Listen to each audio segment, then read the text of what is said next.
Above all else, guard your heart, for everything you do flows from it. That's in Proverbs. I'll talk about that in just a second.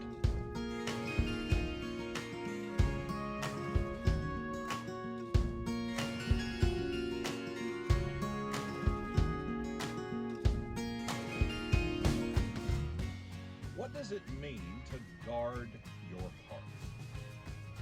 We tell young ladies to guard your heart, to make sure you pick a man based on his qualities.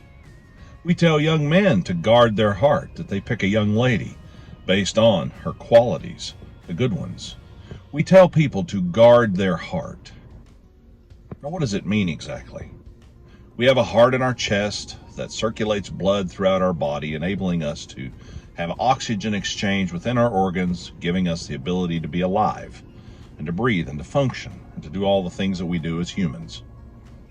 But when the Bible tells us to guard our hearts, it's telling us to be careful of the things that we let inside of our heart. Have you ever harbored something in your heart that you know ought not be there?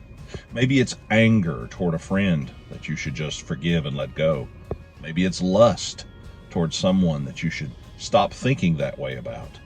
Maybe it's envy towards someone who has maybe something you don't have or is in a place where you want to be.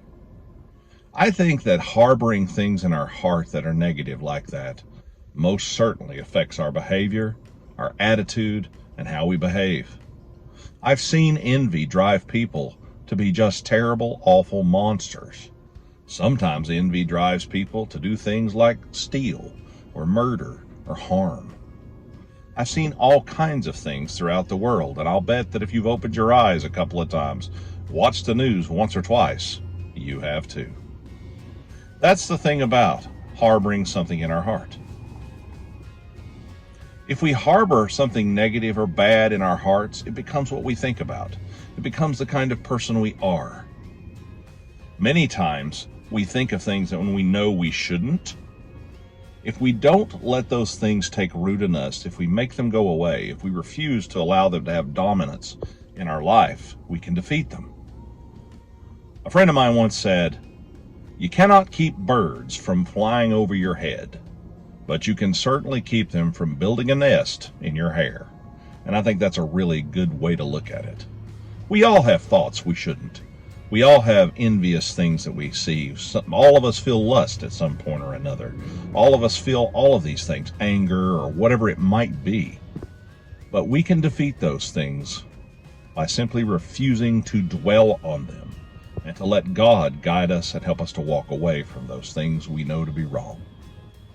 But what happens when we harbor good things in our heart? Kindness and generosity and courtesy and helpfulness. Well, that's what comes out of our being then. That's the kind of person we become. I know it's a struggle, folks. We all have to fight it. We all have to face that struggle. It's tough sometimes for everybody. But if you'll harbor the great things in your heart, then great things come out of your heart and your person. Have a great day. Be kind to each other. See you next time.